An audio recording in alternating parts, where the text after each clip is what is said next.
Good morning, ladies and gentlemen, and thank you so much for joining us for the first issue of Tech Tuesday. We've got our presenter this morning, Dave Pike, who is exceptionally knowledgeable about push-pulls, and I hope you enjoy the presentation that he's going to give to you today, and that you learn something to take away into your workplace. So the format for today is a 30 to 35-minute presentation, and then there'll be an opportunity for questions. The questions will come via the chat function. So if you do have a question at any time in the presentation, please do use the chat function to add your question. And at the end, I'll be collating and going through as many of them as we can, so that Dave can feed that back. As you can see, the presentation is being recorded, so there will be access to the presentation after. Once we've got that loaded up onto YouTube, then we'll obviously send you a link so that you can see that.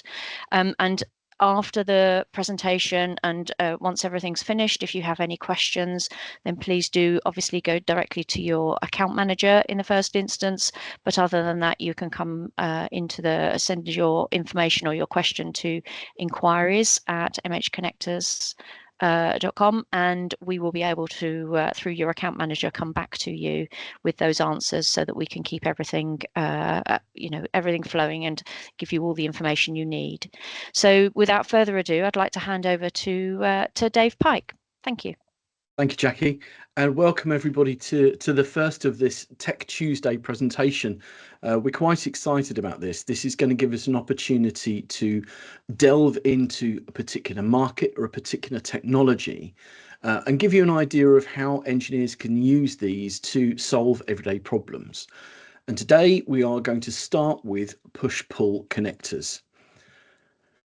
And when we're talking about these, I'm going to run through a number of things. We're going to talk about an overview of what push-pull connectors are, and then we'll talk about how they work, because this is important, because it actually feeds into many of the features and many of the reasons why this is such a useful tool for engineers. We'll talk about those features and what makes them just that little bit different and better in certain applications than others. We'll talk about the performance of push-pull connectors, because they are a high-performance product. They will provide excellent solutions for some demanding applications. We'll talk a little bit about how they compare to one or two of the alternatives that you'll come across in the connector market, because there are obviously plenty of alternatives available.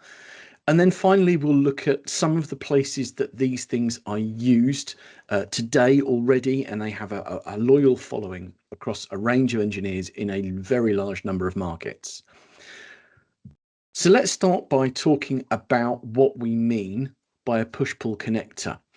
Push-pull connectors are circular industrial type connectors. They are designed for the I/O, the input-output, that provides the link between a piece of equipment and another. So that could be a sensor feeding back to a piece of monitoring equipment. It could be a microphone feeding back to a recording desk. It could be a piece of medical equipment where the probe is attached to a patient's skin and it's providing the input back to the monitoring equipment in the hospital. There is a large range of applications for this type of connector, and they are very popular across all of those industries plus more. Now, push-pull is the description of how these connectors work. And if we look at other circular connectors that use twist locking, either screws or bayonets, that's where this key difference comes in. So I'm going to talk a little bit about actually how they work and what you get when you buy a connector like this. So this is a push-pull connector. This is specifically a plug that has been disassembled into the components that make it up, to give you an idea of what they look like. The two key components, the first is the shell and then the back nut that goes onto the back of it. When joined together, they actually provide the outside shell, the protection for the connector itself. They are made of brass. In this case, they are chrome plated, so they give that lovely satin finish that's ideal for all sorts of professional applications. Inside, we have a number of other components. The two key ones we want to look at first is this. This is the insulator, the grey part with the gold contacts. The insulator or insert, That's where the contacts are housed, and a contact is the heart of every connector that's ever made. This is where it's doing its job to provide the link between two electrical circuits. Then we have the shiny silver part, which is actually, again, is brass. In this case, is nickel plated to give that shiny finish. That's the cable collet. That is what actually allows the cable to be gripped within the connector itself and provide a secure termination. Then we have these two carrier parts. They are effectively half moon parts. They simply provide the spacer that keep the two parts here separated within the connector. So in terms of how the connector functions, they're less important, but they are a key critical element within the design. Now, I've tried to show how these connectors go with a schematic, with a diagram that isn't meant to be fully representational from an accurate point of view, but it gives you an idea of where all of these components fit.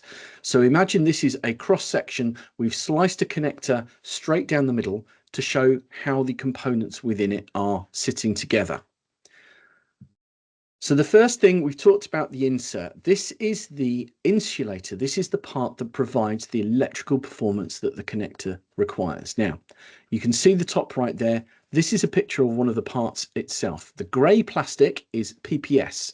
It's a very hard, very resilient engineering plastic that's perfect for the insulator of a connector like this. We'll talk about performance a little bit later, but one of the key things is that the materials that go into a connector like this play an enormous part in providing its capabilities. This plastic is a high temperature plastic. If you look at some commercial type connectors that you might find in standard catalogues, the rated temperature of some of them might be 105 degrees Celsius. You might find higher products that go up to maybe 140 degrees. Well, this connector is rated at 200 degrees, so we're instantly looking at a far more capable product than many of the industrial or commercial type connectors that you come across. Housed within that plastic insert are the contacts themselves. Now, these are machined contacts. They are turned from a solid bar and are therefore not hollow, which compares with, say, stamped and formed contacts that, again, you might find in a commercial connector. That machining process, coupled with the lovely layer of gold plating that provides resistance to corrosion and provides excellent resilience against mechanical vibration, these provide the electrical performance of these connectors. And again, we'll come on to those numbers in a little bit, but they are designed to last a long time, and they're designed to provide excellent current carrying capability in a connector far more than you would expect with something as small as this. So that's the insert with the contacts. That's the part that actually provides the electrical performance of the connector. Then at the rear, we have this cable collet. This is the part that grips onto the cable as it comes into the back of the connector. The cable here represented by the long grey block. That shows where the cable enters, and it shows how the collet then wraps around it. And in fact, the collet effectively becomes part of the shell. When you tighten the back nut down, and the collet grips onto the cable itself, this then forms the solid core of the shell that goes around the connector. This is one of the key elements that provides things like protection, electrical shielding, and it provides, in some cases, resistance against the elements. Now, the idea behind this type of connector is that if you were to pull on the back of the connector, or pull on the cable, nothing happens. The idea is that this connector stays locked in once it's in place with its corresponding socket, because these latches at the front engage into a groove within the socket that this is mating into. This is what provides one of the key elements to a push-pull connector. It's a very simple connector to plug in and remove, but if you pull on the cable, it stays securely in place. The key part of this connector is actually the outer element of the shell. The outer part, here in purple, slides back and forward across the inner shell. And if you were to pull that part back, we can see here what happens is the outer shell withdraws the latches and allows the connector to pop free from its corresponding socket. Now, it's really important to note that when you're actually unplugging this connector, there's no twisting involved in the way that you might find with a connector that needs a screw thread to do it together, or a bayonet type. There is no twisting involved. It can be done with fingertips. It can be very simply, even with gloves on, grip the outer shell, withdraw the shell, that withdraws the latches, and the whole connector can then undo from its corresponding socket. So a push-pull connector is exactly as it sounds. The idea is that you can mate it simply by pushing it into its corresponding socket. And if you withdraw the sleeve, it is just a pull action to dislodge it, to unmate it. But whilst it's in place, it still stays totally secure. Now, we've talked about how they work, and we'll look at some of the key features that are an element of that to show how beneficial this type of connector can be, pardon me, in certain applications. Well, the first is that they are very slim. We can see here, this is a size 1 connector on the back of a piece of wire. And we can see that the very slimline design of this connector provides a number of advantages. It makes it easier to install cables in a large machine, a large installation. It allows you to mount many connectors next to each other in close proximity. And the overall size makes them very much easier to use than some of the conventional types that you might find. Another key element of this type of connector is that they are keyed.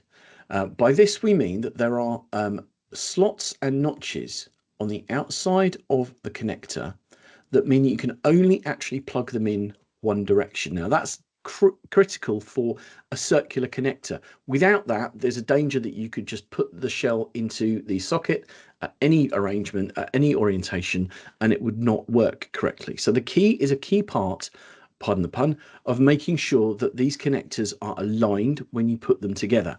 Now, on the outside of the connector, we can see two little red dots here. The idea is that by aligning those dots, you can actually ensure that the connectors are in the correct orientation, and the key then does the physical work of making sure that the connectors are not plugged in the incorrect orientation. The plastic shell has a similar key. It doesn't have the little red dot, but it does have exactly the same functionality with this keyway that will then enter into the slot in the socket and provide the correct orientation. So you can make sure they're not going to get plugged in incorrectly, but it has another advantage, and that's when we come to blind mating. We know plenty of applications where connectors can be difficult to get to. They could be behind a panel, they could be in darkness. And one of the nice things about this type of connector is that there is an element of blind mating. You can actually plug them in by feel. If you get the connector into the right place and then rotate it until the keyway slots in, you can actually plug it in without actually seeing physically the connector as it's going in. Now, I'm going to show you an example of exactly why some of these features are important by looking at this radio. This is the personal role radio, the PRR, the radio that the British Army issues to all its soldiers. And you can see this is the top of the radio itself, and there's 4 key components on top here. The first is the aerial. Then we have 2 rotary switches that dictate the frequency and volume. And then we have this. This is the headset connector. It looks a little bit different to the ones we've looked at previously because this case it's a black chrome finish as opposed to a silver chrome, but it's still a push-pull connector underneath. The key thing here is that this is providing the link between the radio and the headset that the soldier is wearing. And it's designed to be easy to use even under difficult conditions. If for any reason this connector comes undone, it's handled incorrectly, it will simply pop straight out, and the soldier can then just plug it straight back in without having to twist it. Well, that's important. If you've got these rotary switches next to them, if you're trying to do a connector back up together with a twisting motion, there's a real possibility that you might actually affect the settings on these rotary switches. So you can see the advantage of having a push-pull type situation in this kind of cramped environment. Plus, the blind mating capability, the ability to put these connectors together without actually seeing them, means that it's just the work of seconds to reconnect the headset. You can imagine This radio is mounted on the riser of the soldier's webbing, usually on just above their left chest here. And the idea is that they can grab hold of the connector and plug it in without actually having to look at the radio itself. So this gives us a clear idea of one of the advantages of having these push-pull connectors in tough conditions, in conditions where they are in close proximity to other components. They might even be in close proximity to other connectors. And the push-pull fingertip nature of how these things work make them very easy to use in these situations. Let's look at another couple of features that we have with these connectors. We talked a little bit earlier about the shell. The shell is made of brass. Brass is conductive, and the chrome-plated finish on the outside is also conductive. And that means that we have an excellent EMC shield. EMC, electromagnetic compatibility, is the resistance to the radiation. We are surrounded by radiation all the time. Some of it is intentional. Radios, Wi-Fi, Bluetooth, all of the technologies that use a wireless transmission will emit or receive radiation. And the environment we live in is awash with it. There are also plenty of reasons why you might have unintentional radiation. Poorly performing motors, poorly shielded devices are all emitting radiation, unwanted radiation, into the environment. And we have to protect the electrical signals running through connectors like this from that radiation to make sure that we are reading and we are understanding the messages that go through them properly. The brass shell of this connector is an excellent shield because it's a 360-degree solid barrel that surrounds the connector and provides that key shielding for products that are going into that environment. Now, on the top right there, you can see a plastic connector. Now, we'll come onto the plastic in a moment. It's worth saying the plastic connectors are not shielded. They do not have the metal shell around them, and that is intentional because they are designed for a different market. The plastic connectors, the plastic push-pull connectors, were originally designed for a medical environment. And we'll come on to that in a moment because the medical environment has a certain other set of requirements that these connectors fulfill. If we go back to the brass types for a moment, one of the nice things about a circular, cylindrical connector is that they're actually very easy to seal against the environment. With a couple of O-rings, one that's mounted down at the socket end where this nose of this plug goes in, and another O-ring that's sealed within the back of the connector that allows the cable to be sealed against the elements. With a few additions, a circular connector is actually very easy to make into a waterproof connector. And that's one of the key advantages of the push-pull design. We have a robust waterproof connector with all these other key push-pull features that provide an excellent solution for any kind of industrial application. Tough environments can be found almost anywhere. The factory floor is a tough environment. The agricultural field, again, pardon the pun, the agricultural industry with equipment that's bolted into tractors and mounted in the field need to be protected from the elements. We can even look at the domestic environment. It's always surprising how dangerous the domestic kitchen can be in terms of the environment that is found within it. High temperatures, lots of moisture, acids and bleaches. So there's a chemical danger in there as well. This connector can help provide solutions for all of these applications and more. I mentioned the plastic products that were designed specifically for medical, and there's a couple of reasons for that. Many devices within the medical field need to be sterilized. They need to go into an autoclave where we use steam to provide the sterilization, the cleaning, or occasionally they are used with either chemical or even irradiated methods to provide the sterilization. The plastic material on the outside of these connectors is designed to cope with those extreme conditions, the high temperatures and the steam that get used in an autoclave. So the plastic connector is designed specifically for that market. There's a couple of other advantages of that. Many pieces of medical equipment demand that there are no metal surfaces that the patient can touch.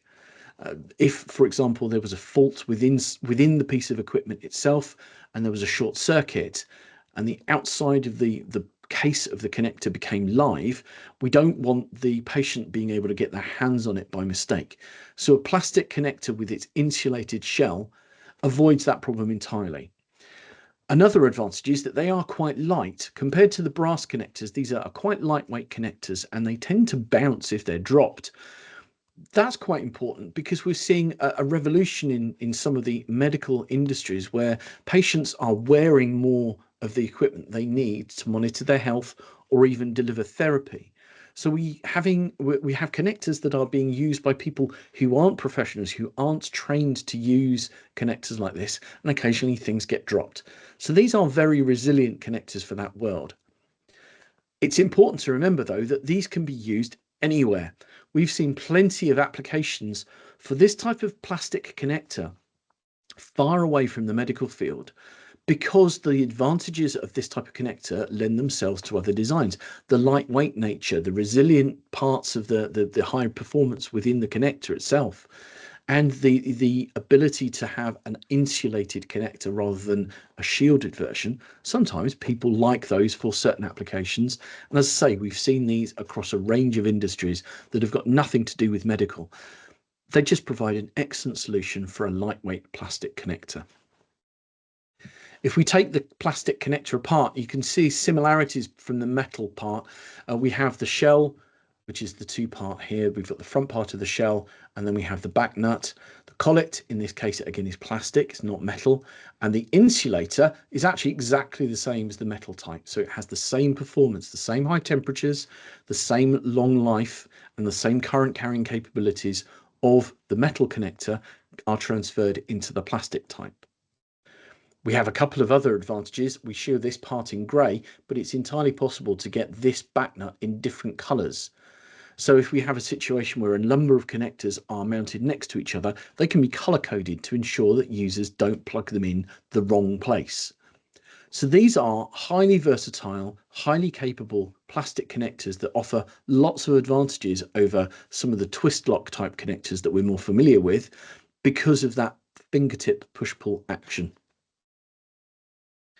Let's talk a little bit about the capabilities of these connectors because they are very good at certain jobs, and we need to highlight some of those capabilities now.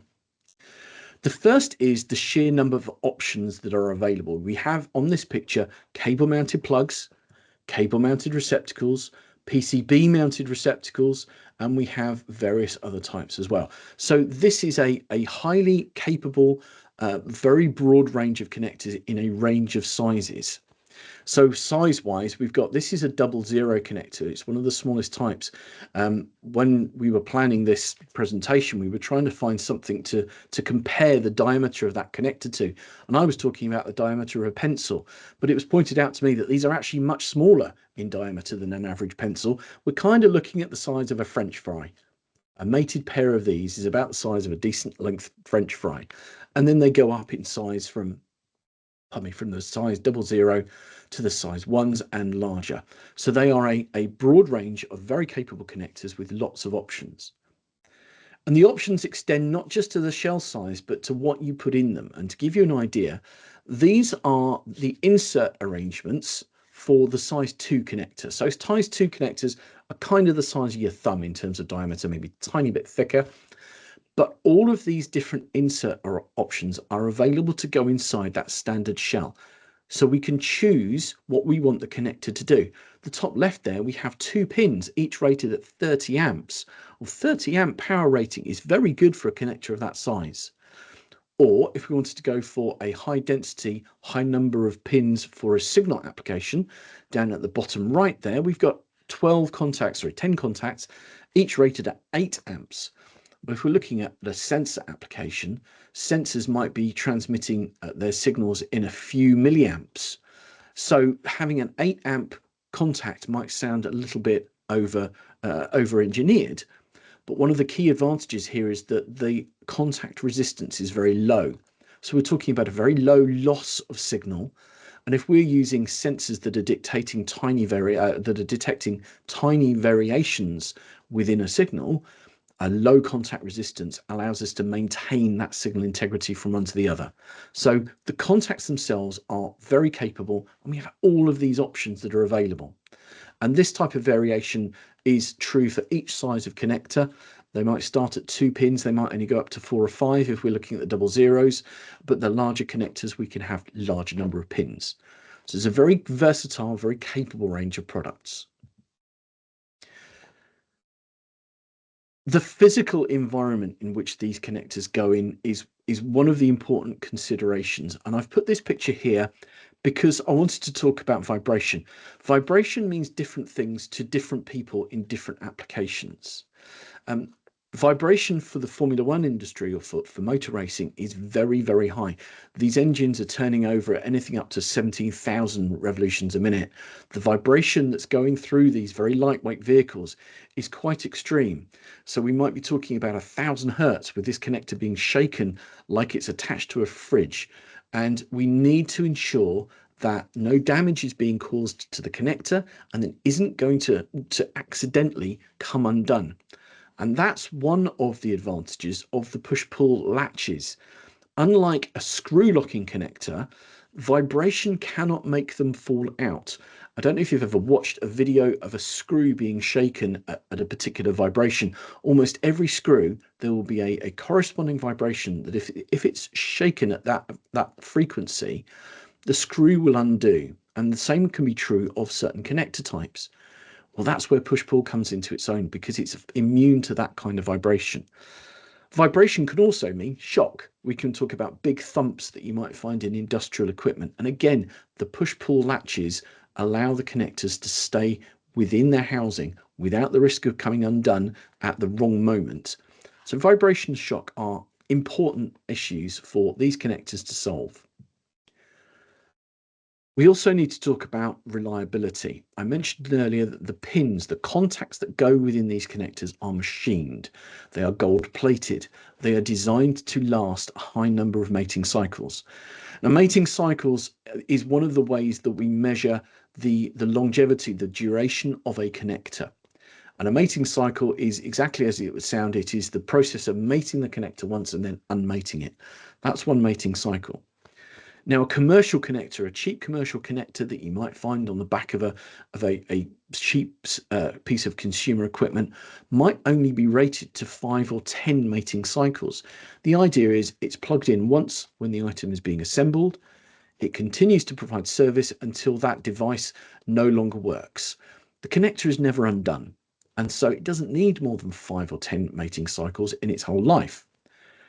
If we look at some connectors that are used in industrial applications, they might need to be taken apart occasionally for maintenance. So we might find connectors that have 50 mating cycles. If we look at the military circular connector market, they generally rate connectors to 500 or occasionally 1,000 mating cycles. These are connectors that are going into much tougher conditions, harsher environments, situations where they might be unplugged and plugged in far more frequently. But to put that in context, these push-pull connectors are intended for 5,000 mating cycles. So it's far, far above the type of commercial or even industrial grade connectors that you would often find. And I've put this picture here, this robotics picture, because we have a situation where the tools at the beginning, at the end of the robot arm might need to be plugged in and out several times a day as they change their function. And we need therefore a connector that's going to last a long time with this constant mating activity. And that's where push pulls also provide excellent service with this high reliability. And we talked about harsh conditions. Now that could be vibration, it could be shock, it could be the factory floor, whatever that happens to be. These connectors are designed to provide excellent service even in the toughest conditions. We've got a picture here of renewable energy. That's one of the interesting markets for push-pull connectors, because obviously renewable energy and new energy sources are increasingly interesting to lots and lots of people. The ability to put a connector out into the field and leave it there for months at a time when they're exposed to wind and rain, and in fact sunlight. Sunlight can be as damaging as wind and rain depending upon the material of which the connector is made. So we have a connector that's designed specifically to last a long time in these really, really tough conditions. Now there are alternatives to push-pull connectors. We talk about different types of circulars, we talk about rectangulars. So let's just look for a moment at some of the options that people might have and why push-pulls sometimes offer a better choice. There is a large range of rectangular connectors. This is the EDAC 516 series. This is one of our key rack and panel type products. And you can see they're very large connectors with lots of pins and a high mating cycles. They are designed for large rack type applications. But when it comes to small instrumentation, the sort of thing that a push-pull circular connector would be ideal for, these simply aren't going to be the right choice. So push-pulls offer an excellent choice when we're looking at small compact connectors that need to be used for all sorts of sensitive applications, where a large rack and panel connector or a rectangular connector like this would be unsuitable. There are other types of rectangular connectors, which I think everybody is familiar. These are D-subs. These are D-sub miniature connectors, one of the most popular types in the world. And EDAC MH, we have a large range of D-sub connectors, and they are excellent for all sorts of instrumentation, industrial, commercial applications.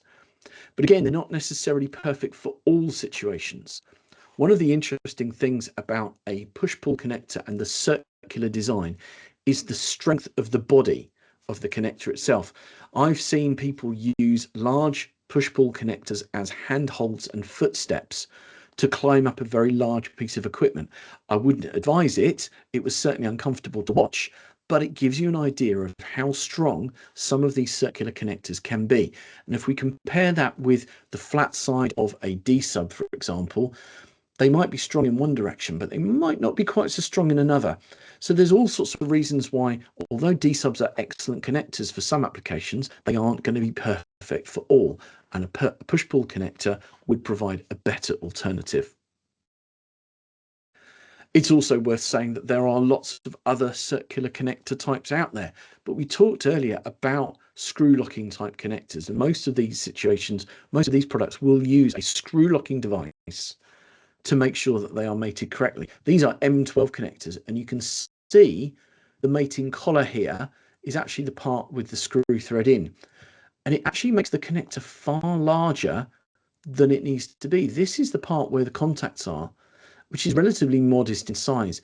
The idea of having to have a collar on the outside to provide that screw locking actually makes the whole connector a little bit bigger, and that is another area where push-pull connectors will provide an advantage. Not only do we not have to get our hands around the connector to twist, we can do it with fingertips, the whole connector will be slimmer, will be smaller in diameter.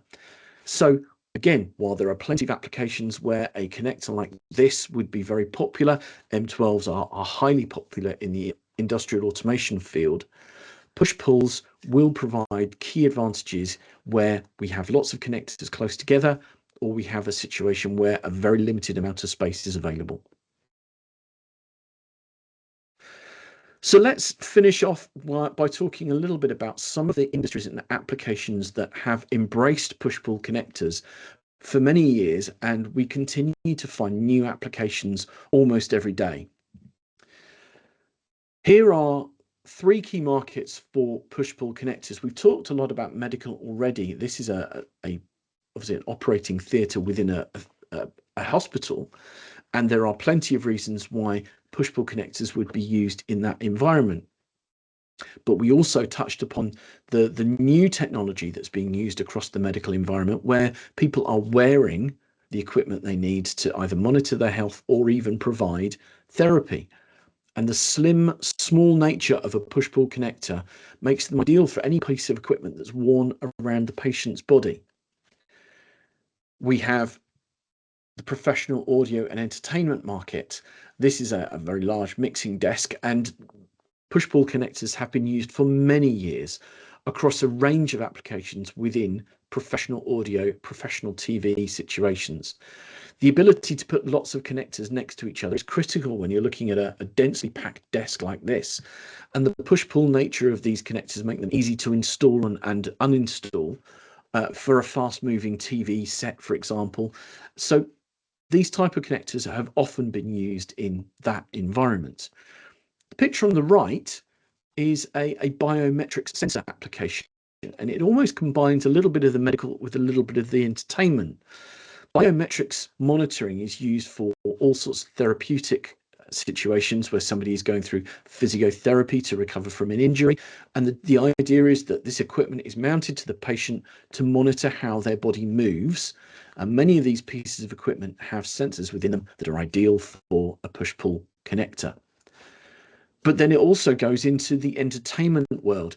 Motion capture, mocap, within the entertainment world uses the same technology to digitize the movement of an actor that allows a computer generated version of that actor to be created digitally.